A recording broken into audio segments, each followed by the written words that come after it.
We just disembarked the day before yesterday, and I posted a video, I think it was yesterday or a couple of days ago, on the Prima and a few of the pictures around the ship, a couple of tips that I added on that video. We went on YouTube, went on Facebook, and tried to get as much information from proper cruise channels to everyday people like myself that are posting their own pictures and their own tips. I find it very helpful, and even then you still leave making mental notes on what you would do next time or how you would pack differently. The last one that we did was last summer, and we did the Mediterranean on the Epic. That was amazing. Would totally want to do that cruise again. Loved that ship, loved the layout. Super friendly. It had a great family feel to it. And this cruise that we took was very different. There were some things that we did and didn't like on the cruise. So the first thing that went super well was the check-in. Check-in process was a breeze. We took passports, verified the information, printed out our cruise cards, and then we were off to board the ship. It was that easy. One of the things we wanted to do was to book our shows right away. We had learned that from past experience, and also on a lot of these cruise channels you hear the same thing: book your shows because they fill up quickly. There are some complimentary shows which you still need to book and you still need to reserve, and you cannot do that until you actually get onto the ship. It's nothing that you can do on the cruise app with Norwegian or by calling ahead or online. They will release those seats the day of, on embarkation day. So we got into the line. After a while, we just kind of gave up and thought we would try again. Around the ship, near the elevators, you will see these TV screens, but little flat screens that you'll see near the lifts. And on that is where you can sometimes book shows. You can also book your tenders, look at dining options, see the itinerary, check your own personal calendar, and see the daily newsletter. And we tried that as well. We also tried our app, and what was showing up on the app was that all the shows were booked. They were full. There was nothing available. This was only after minutes after boarding the ship. So what we later learned was there was some sort of glitch, and it was resolved, but it was a little frustrating for the passengers, for the cruisers. They had a Donna Summer Show musical, which was a Broadway style, about almost 2 hours, and it was fantastic, amazing, totally worth seeing. We got to see that. And then the other show that they had that was complimentary was something called Noise Boys. They canceled that. One of the main actors, I don't know if they got sick or something, but due to that, and there was not an understudy for that lead actor, they had to cancel the show altogether. As far as the layout of the ship, I did not care for it personally. Beautiful ship, ultra modern, just beautiful. The seating areas that they have on the decks and on the pool decks were really, really cool. They had like swing beds and cushion type sofa cabana areas, comfortable lounge chairs. They had seating by the pool. They also, which is on deck 17, and then they had deck 18 and I want to say 19. They had some seating around the children's area, and very beautiful, but the eating areas were a big problem, and also the venues where some of the activities on the ship were being offered. It was like the Newlywed Game Show, a Minute to Win It style game show, a couple other competition style activities that they offered. They were in the Improv at Sea venue, and they were also in a venue called Sid Norman's Pour House, P-O-U-R house, which has a bar. They're small, really small, and there's not enough seating for 50 people.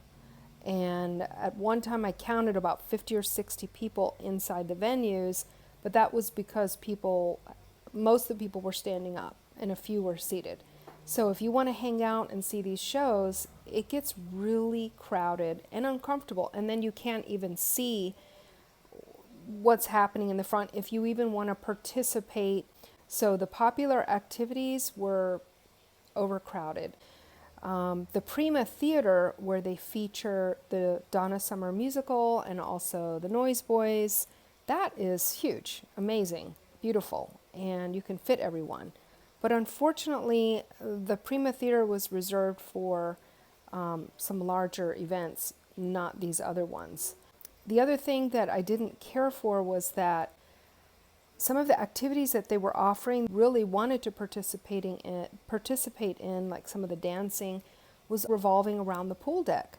But when you go on a cruise in the Caribbean, January, February, November, December, around there, chances are you might run into some weather. Very windy conditions. It was so cold and windy.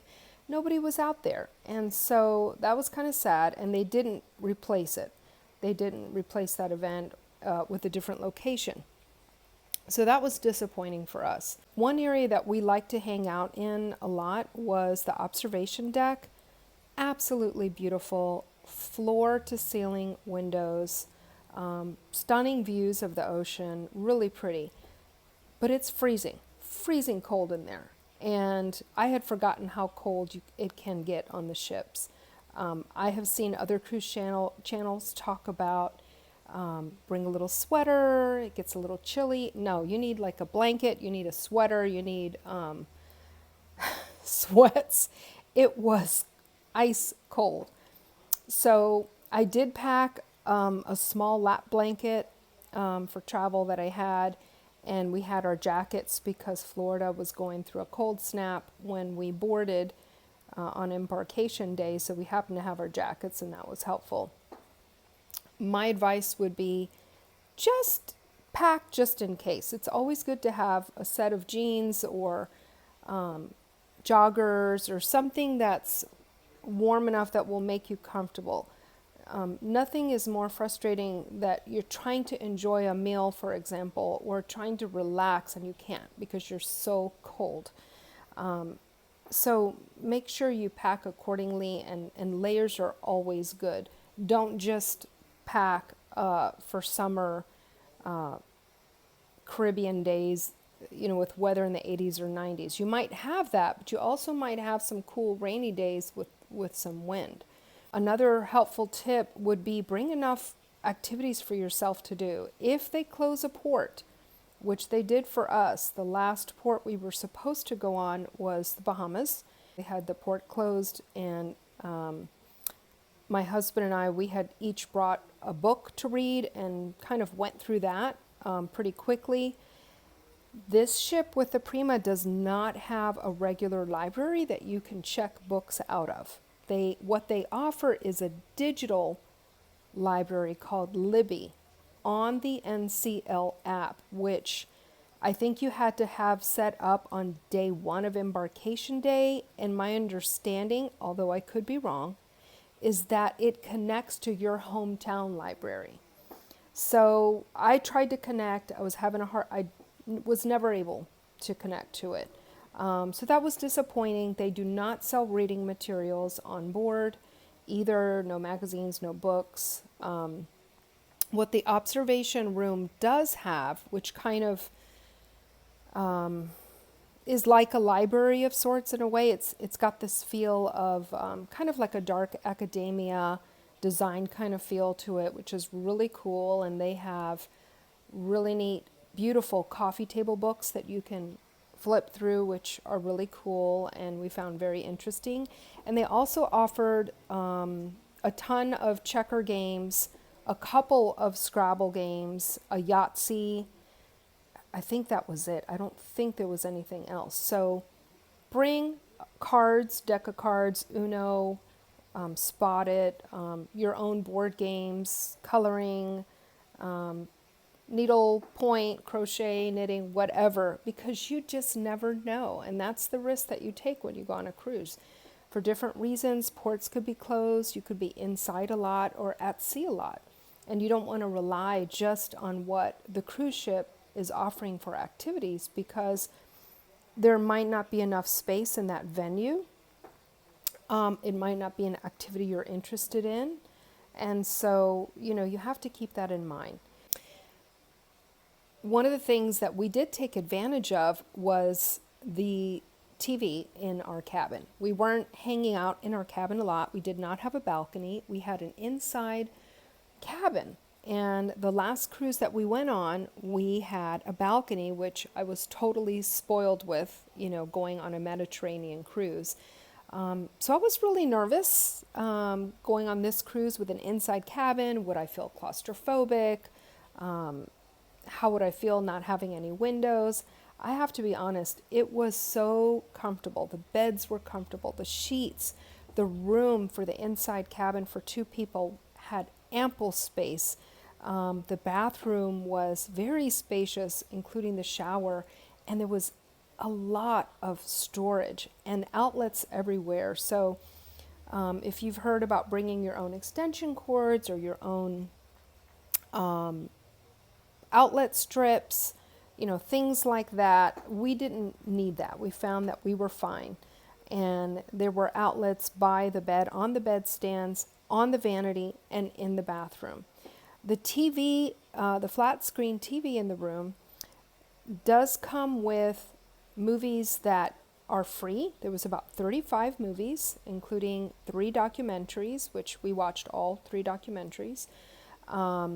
You might be hearing this and saying, well, I'm on a cruise to enjoy myself. I'm not going to be in the cabin. Well, but you might. Or you might want to unwind before going to bed like we did. And we wanted to watch something right before we fell asleep. And the documentaries were great. And if ports are closed and you've kind of exhausted all your other activities, you may want to go back to your cabin and watch a free movie. They do have movies you can buy too, and I didn't count how many of those were, but they did have that. They had news channels. They have a channel where you can see, it's a live cam on the ship, where you can have a view of the ocean. And what I did for myself to kind of trick my brain, because we did not have a balcony, we didn't have a window or ocean view, and we're essentially in a box inside the ship, was I put it on that channel to be able to have the view of the ocean, and I put it on at night, and I'm going to tell you why. What I did was I muted the channel so that the music, when it would come on in the morning, wouldn't startle me.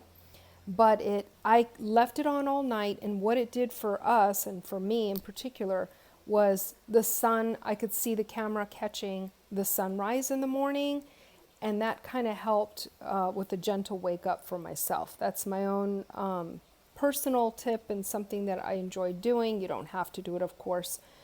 There's plenty of lighting in the room. The closets have LED lighting, and the bathroom, so we didn't feel like we needed to have or bring an extra light in the room, like to go to the bathroom at night. Lots of light switches, so we were good there. The eating areas on the ship, the food was great. We didn't have problems with that. Most of these packages come with a specialty dining that you'll hear about, or if you've been cruising before, you know all about it. For us, we chose not to do that, and this is the reason why. When we went on the last cruise with Norwegian Epic, we had signed up for 2 of the specialty dining packages. We didn't pay extra for that. It was included in the cruise, so the only extra thing that we had to do was gratuities.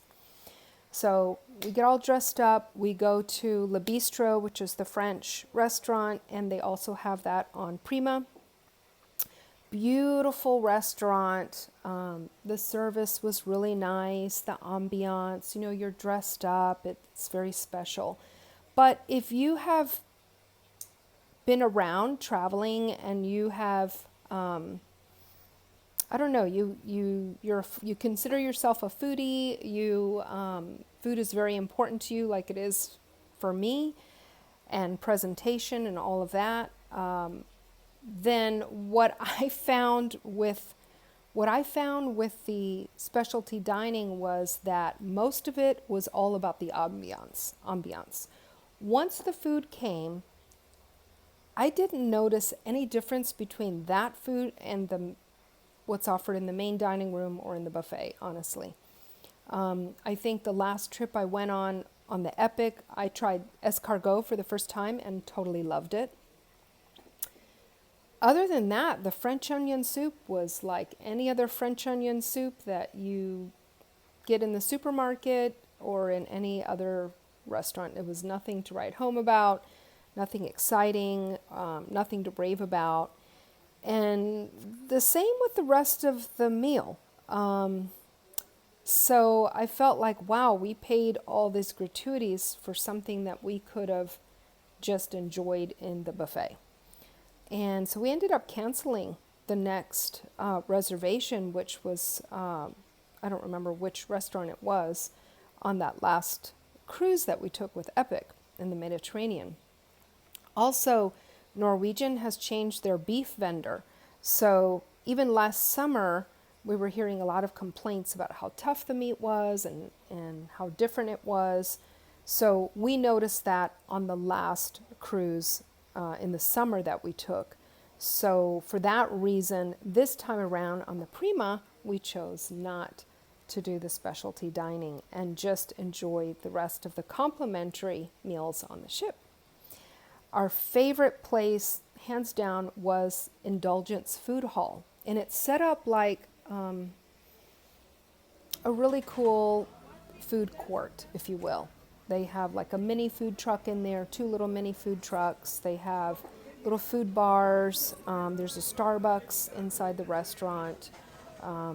It's a really cool modern layout. Kind of reminds me of some really neat food halls I've been to in Colorado and in Brooklyn, New York.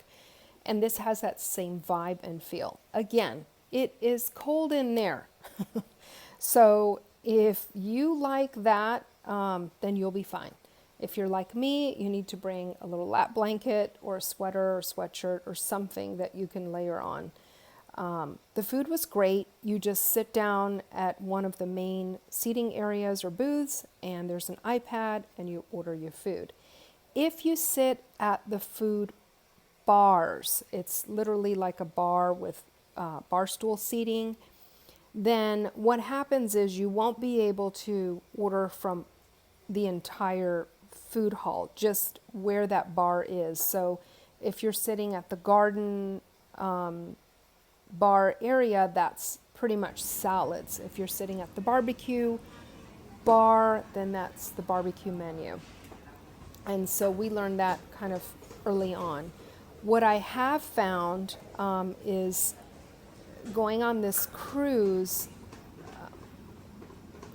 a lot of the complaints that I heard about like the food or indulged food hall, there were a lot of traditional cruisers, older generation, no offense to anyone, but they didn't seem to care for the indulged food hall. Some did, a lot of people I spoke to did not. And I don't know if it was because the way that they had to order their food or the type of food that they offered. We had curry, we had salads, we had seafood like salmon, we had barbecue. They also have the desserts right there that you can walk up and get. And for us, it was great, but it might not be for everyone. In order to get to the food hall, you do have to walk through the local bar and grill. You won't see it unless you walk through the local bar and grill to get to it. And that brings me to the other issue was the local bar and grill, I think takes the place of the O'Sheens restaurant and pub that you will find on the Mediterranean, on the Norwegian Epic and some of the other Norwegian ships. The big difference is, well, the name, it's not called O'Sheens. The menu is the same, but the seating area is so small. It's like half a restaurant. It's very, very small for 3,500 people. We only ate there once, and when we did, we had some pancakes. They weren't that great, to be honest. The yeah, they just weren't great. So for us, we tried it once and decided to stick to the buffet and the food hall. Now the buffet is another issue. Great buffet, great choices, maybe not as many choices as they've had in the past, but still good.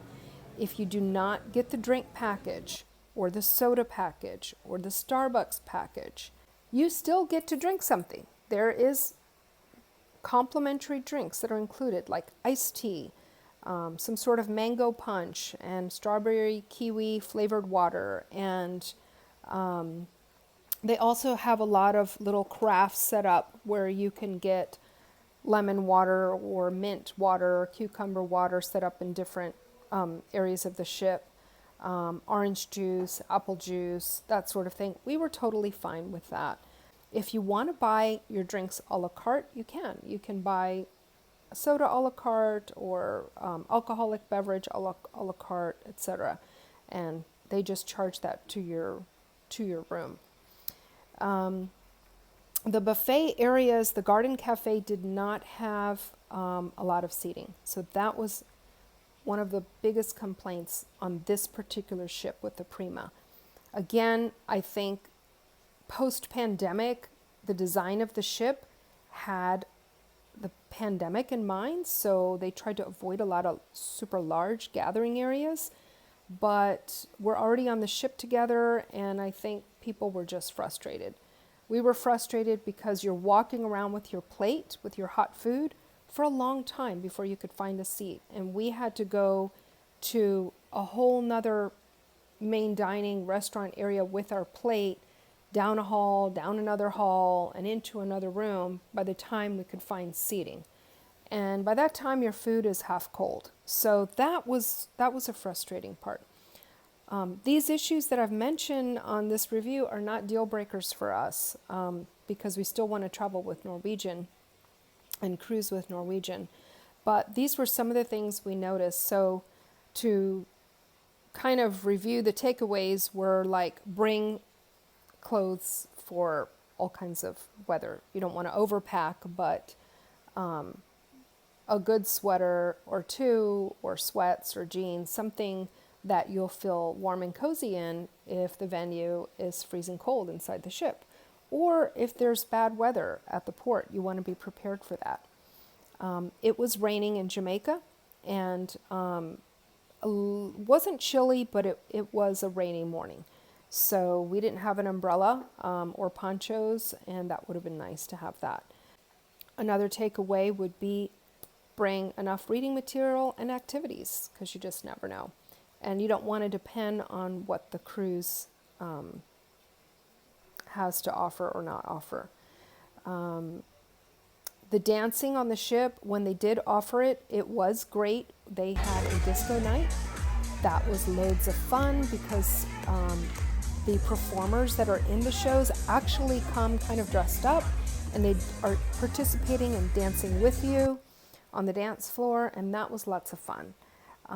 They did a Latin dance night, which we totally loved. It's not usual for them or typical for them in their itinerary to do it, but or it could have been because the Noise Boys was canceled, and so they did that. The other dancing night that they had was Sensorium, and Sensorium takes the place of the white dance night where everybody dresses in white. You're still encouraged to dress in all white outfits or glow-in-the-dark type outfits, but they do call it Sensorium, and that's because it's like this laser light show. Again, you have the performers out there. That was really cool.